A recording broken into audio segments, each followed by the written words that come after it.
Hello अध्यापक साथियों, आपका स्वागत है मेरे यूट्यूब चैनल GS51 में। तो साथियों, आज हम बात करते हैं गुप्त काल की और गुप्त काल के विषय में आज हम पढ़ेंगे। दोस्तों, महत्वपूर्ण क्वेश्चनों की ये श्रृंखला है जो मैं आपके लिए लेकर आया हूँ और एग्ज़ाम में ये आपको यहाँ से बहुत हेल्पफुल हो सकते हैं। आइए शुरू करते हैं गुप्त काल। तो दोस्तों, सबसे पहले जो आपका प्रश्न है, गुप्त काल का जो समय था वो कब से कब तक था। तो साथियों, गुप्त काल का जो समय था वो कब से कब तक रहा। चलिए इसका आंसर दीजिए आप जरा। 280 से 580, 275 से 550, 250 से 499 या 310 से 425। दोस्तों, हमारा जो मौर्य काल के बाद जो ये काल आते हैं और ये काल आता है हमारा 275 से 550, इसका करेक्ट आंसर होगा। चलिए नेक्स्ट क्वेश्चन देख लेते हैं। गुप्त काल का संस्थापक कौन था। अब दोस्तों, यहाँ पे गुप्त जो साम्राज्य था उसका संस्थापक कौन था। तो दोस्तों, गुप्त काल का जो संस्थापक था वो आपका श्रीगुप्त इसके संस्थापक थे। लेकिन दोस्तों, अगर मैं बात करूँ इसके वास्तविक संस्थापक की बात करें, क्वेश्चन आता है कि वास्तविक संस्थापक कौन था। वास्तविक, तो दोस्तों इसका वास्तविक संस्थापक था चंद्रगुप्त। चंद्रगुप्त इसका वास्तविक संस्थापक माना गया है। दोस्तों, मोस्ट इंपोर्टेंट बात है ये, इसको नोट आउट कीजिएगा। चलिए नेक्स्ट क्वेश्चन देख लेते हैं। गुप्त वंश का अंतिम शासक कौन था। अब दोस्तों बात आई है कि गुप्त वंश का अंतिम शासक कौन था। तो दोस्तों, यहाँ पर ये जो विष्णुगुप्त आप देख रहे हैं, विष्णुगुप्त गुप्त वंश का अंतिम शासक था। नेक्स्ट, भारत का पेराक्लीज युग किसे कहा जाता है। दोस्तों देखिए, आपने कई बार सुना होगा भारत का स्वर्ण युग। स्वर्ण युग किसे कहा जाता है। तो दोस्तों, स्वर्ण युग हो या पेराक्लीज हो। दोस्तों, आपको देखने में ये क्वेश्चन नया लग रहा होगा, पर लेकिन ये क्वेश्चन भी आ सकता है। और जो पेराक्लीज युग है ये आपका गुप्त काल को ही कहा जाता है, पेराक्लीज युग। नेक्स्ट क्वेश्चन देखते हैं। बाघ गुफा किन पहाड़ियों में बनाई गई है। अब दोस्तों, जो बाघ गुफा है ये आपके मध्य प्रदेश ग्वालियर में है। कहाँ पर है ये। एमपी ग्वालियर में है। और ये जो आपकी है ये विंध्य पर्वत श्रेणी में है। किसमें है। विंध्य पर्वत श्रेणी में ये गुफाएं आपको मिलती हैं। चलिए नेक्स्ट क्वेश्चन देखते हैं। बाघ गुफाओं की खोज किसने की। तो दोस्तों, जो बाघ गुफाएं हैं हमारी, इसकी खोज किसने की थी। तो दोस्तों, बाघ गुफा हमको पता चला है कि ग्वालियर में थी और मध्य प्रदेश में थी। और जेंडर फील्ड जो थे, जेंडर फील्ड द्वारा इनकी खोज की गई थी। बाघ गुफाओं की जो खोज है वो जेंडर फील्ड द्वारा की गई थी। चलिए नेक्स्ट क्वेश्चन देखते हैं। बाघ गुफाओं में रंग महल कहा जाता है। दोस्तों, मोस्ट इंपोर्टेंट क्वेश्चन है आपका। जो बाघ गुफाएं हैं इनमें रंग महल कहा जाता है। तो दोस्तों, जो चौथी और पांचवी इसमें गुफाएं हैं, चौथी और पांचवी गुफाएं, इनको रंग महल कहा जाता है। मोस्ट इंपोर्टेंट क्वेश्चन है दोस्तों, ये स्टार आप मान कर चलिएगा।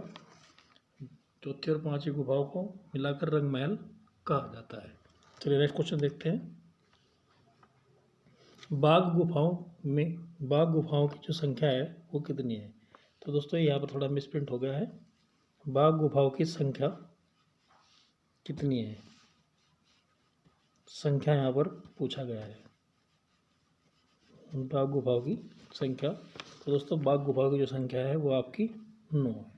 याद रखिएगा, बाघ गुफाओं की जो संख्या है वो 9 है। नेक्स्ट क्वेश्चन देखते हैं। बाघ गुफा का पता किस वर्ष चला। देखिए दोस्तों, मोस्ट इंपोर्टेंट क्वेश्चन है आपका कि बाघ गुफाओं का पता किस वर्ष चला। तो दोस्तों, सन 1818 में बाघ गुफा का पता हमें चला था, सन 1818 में। जेंडर फील्ड ने इसका पता लगाया था सन 1818 में। चलिए नेक्स्ट क्वेश्चन देखते हैं। फारस के राजकुमार का चित्र जो पुलकेशिन द्वितीय दरबार में आया था वो किस गुफा में है? दोस्तों मोस्ट इंपॉर्टेंट क्वेश्चन है। दोस्तों देखिए, जिस पर मैं स्टार लगा दूँ आप समझ जाना कि क्वेश्चन में कुछ खास बात है। ये मोस्ट इंपॉर्टेंट क्वेश्चन है। तो ये जो फारस के राजकुमार आए थे तो उनका चित्र यहाँ पर बनाया गया था, पुलकेशिन द्वितीय दरबार में आया था, उसमें पुलकेशिन द्वारा उनका स्वागत करते हुए दिखाया गया है। तो दोस्तों ये मोस्ट इंपॉर्टेंट क्वेश्चन आपका इस लिहाज से हो जाता है। और दोस्तों ये आपका पहली और दूसरी गुफा में है। किसमें? पहली और दूसरी गुफा में इसका चित्रण किया गया है। चलिए नेक्स्ट क्वेश्चन देखते हैं। चित्रशाला कौन सी गुफा को कहा जाता है?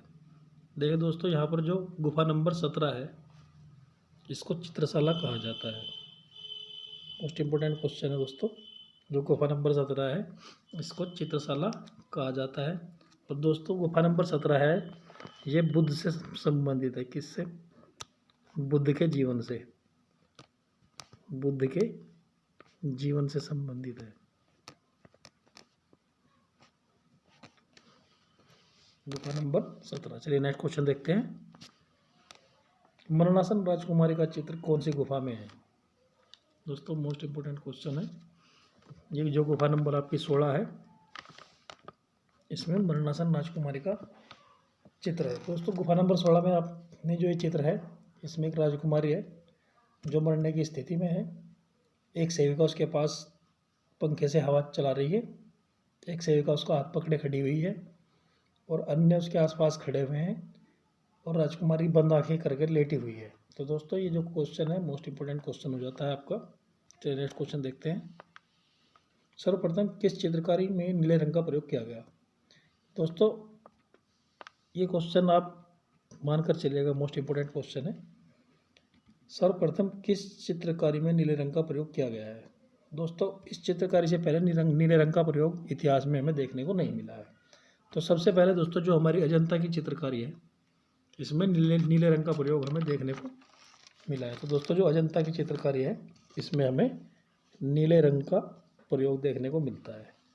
सर्वप्रथम अजंता चित्रकारी में ही हमें इस रंग का प्रयोग मिला है। चलिए नेक्स्ट क्वेश्चन देखते हैं। सर्वप्रथम किस चित्रकारी में नीले रंग का प्रयोग किया गया है? तो दोस्तों अजंता चित्रकारी में। नेक्स्ट चलते हैं। अजंता की जो गुफाएं हैं उसमें उनकी संख्या कितनी थी? तो दोस्तों अजंता में अगर मैं गुफाओं की बात करूं तो दोस्तों इसमें 29 गुफाएं थी, यानी कि 29 गुफाएं इसमें थी। कितनी? 29 गुफाएं इसमें थी। लेकिन दोस्तों इन 29 गुफाओं में से अब मात्र 6 गुफा मौजूद है। कितनी? 6 मौजूद है। और 6 में भी 1 और 2, 9 और 10 और आपकी 16 और 17, बस दोस्तों यही गुफाएं आपको अस्तित्व में है, बाकी सब खंडर हो गई है। चलिए नेक्स्ट क्वेश्चन देखते हैं। अजंता की गुफाओं की खोज सर्वप्रथम हुई थी? तो दोस्तों देखिए यहाँ पर क्वेश्चन आया है। तो अजंता की गुफाओं की अगर मैं खोज की बात करूँ तो ये सर्वप्रथम हुई थी 1819 में। दोस्तों सर्वप्रथम इनकी खोज 1819 में की गई थी। और दोस्तों इसकी जो खोज हुई थी ये मद्रास की सेना थी, जो एक यूरोपियन सेना थी मद्रास की, उसके द्वारा इसकी खोज हुई थी, क्योंकि वो वहाँ पर पहुँच गए थे और उन्होंने उन गुफाओं की खोज की। उसके बाद दोस्तों अगर मैं बात करूँ तो 1824 में, कब? 1824 में 1824 में जनरल जेम्स अलेक्जेंडर, क्या? जेम्स अलेक्जेंडर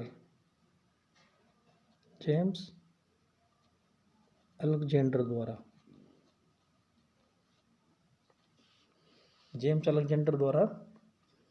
इसको प्रकाशित किया गया। क्या किया गया? इसको प्रकाशित किया गया। चलिए नेक्स्ट क्वेश्चन देखते हैं। अजंता की गुफाओं के विषय में सर्वप्रथम किस पत्रिका में छापा गया? तो दोस्तों ये जो अलेक्जेंडर थे हमारे, जेम्स अलेक्जेंडर, इन्होंने एक पत्रिका छापी जिसका नाम था रॉयल एशियाटिक सोसाइटी। क्या नाम था? Royal Asiatic society. इस पुस्तक में इन्होंने अजंता की गुफाओं के बारे में सर्वप्रथम छापा था और ये पूरे दुनिया पर ये छा गई और सबको इसका पता चला कि अजंता की गुफाएं वहाँ पर हैं। चलिए नेक्स्ट क्वेश्चन देखते हैं। गुप्तकालीन लक्ष्मण मंदिर के अवशेष मिले हैं। तो दोस्तों गुप्तकालीन में एक लक्ष्मण का मंदिर भी मिला है और ये मिला है आपका मध्य प्रदेश के रायपुर ज़िले में। मध्य प्रदेश के रायपुर ज़िले में ये हमें मिलता है। चलिए नेक्स्ट क्वेश्चन देखते हैं। हरिसेन समुद्रगुप्त का था। तो दोस्तों हरिसेन जो समुद्रगुप्त के क्या थे? क्या प्रधानमंत्री, सेनापति, राजकवि या मित्र?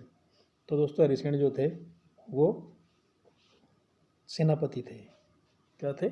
सेनापति। नेक्स्ट क्वेश्चन देखते हैं। गुप्तकालीन व्यापारियों की समिति को क्या कहा जाता था?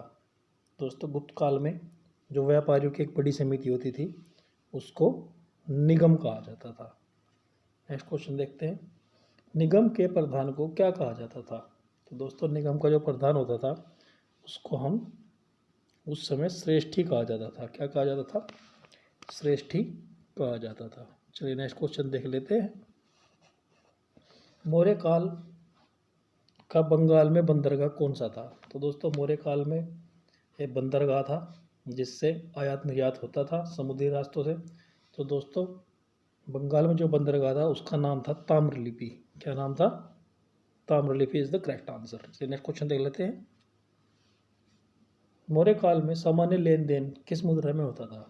देखिए दोस्तों मौर्य काल में जो सामान्य लेन देन था वो कोडी नाम की जो मुद्रा थी उसमें होता था। कोडी नाम की मुद्रा चलती थी, उसी में लेन देन हुआ करता था। नेक्स्ट क्वेश्चन देखते हैं। मौर्य काल में सोने और चांदी के सिक्कों का अनुपात क्या था? तो दोस्तों मौर्य काल में जो सोने और चांदी के सिक्के जो उनकी ढलाई होती थी उनका अनुपात हमेशा 1:16 रहता था। कितना रहता था? 1:16 रहता था। चलिए नेक्स्ट क्वेश्चन देखते हैं। एक ही प्रकार का व्यवसाय या शिल्प करने वाली समिति को क्या कहा जाता था? तो दोस्तों अभी आपने पीछे एक क्वेश्चन देखा है कि व्यापार करने वाली समिति को क्या कहा जाता था। अब यहाँ पर आप देख पा रहे होंगे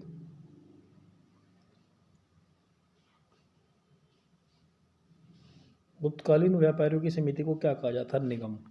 लेकिन दोस्तों यहाँ पर जो एक क्वेश्चन आप देख पा रहे हैं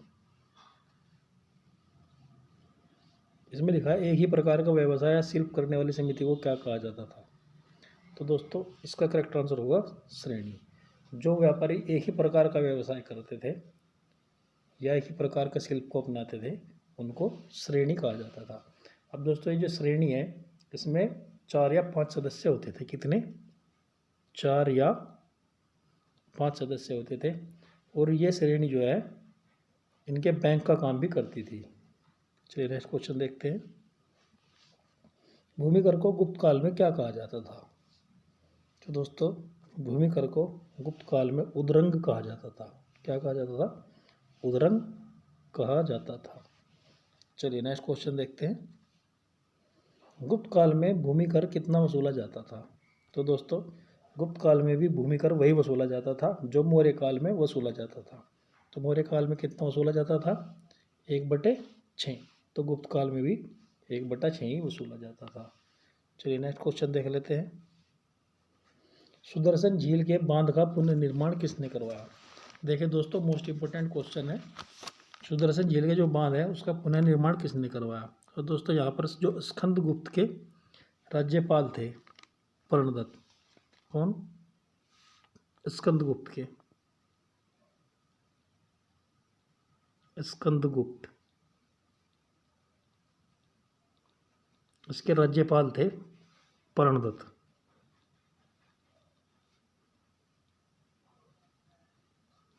और इनका पुत्र था, इनके जो पुत्र थे चक्रपालित, इनका नाम था चक्रपालित।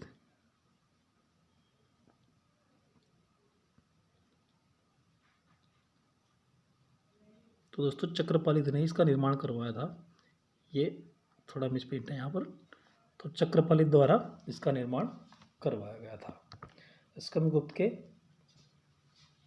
एक यहाँ पर राज्यपाल थे, उनका पुत्र था चक्रपालित जिनके द्वारा सुदर्शन झील के बांध का पुनर्निर्माण किया गया। दोस्तों मैं सुदर्शन झील के बांध का बात कर रहा हूँ, मैं सुदर्शन झील की बात नहीं कर रहा हूँ। तो जो बांध था इसका निर्माण चक्रपालित ने करवाया था। चलिए नेक्स्ट क्वेश्चन देखते हैं। गुप्त काल में लेखपाल को क्या कहा जाता था?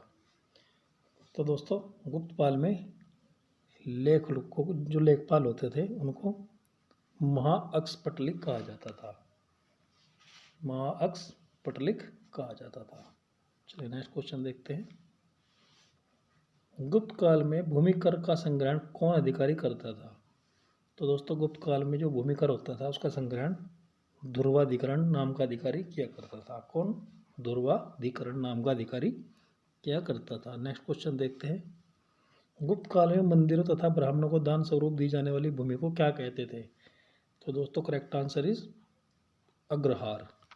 ऐसी भूमि जो ब्राह्मणों और मंदिरों को दान में दे दी जाती थी उसको अग्रहार भूमि कहा जाता था। चलिए दोस्तों देखते हैं नेक्स्ट क्वेश्चन और इस वीडियो का आखिरी क्वेश्चन। गुप्त काल में न्यायाधीश को क्या कहा जाता था? व्यवहारिक, दंडपाल, दंडनायक या न्यायाधीश?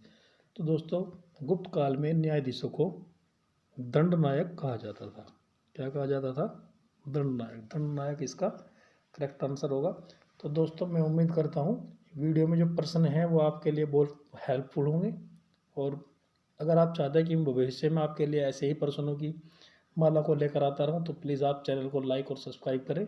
अगर आप लाइक करते हैं तो दोस्तों इससे मुझे एक हिम्मत मिलती है और मैं दोबारा दोगुनी मेहनत से काम करने का प्रयत्न करता हूँ। वीडियो देखने के लिए धन्यवाद।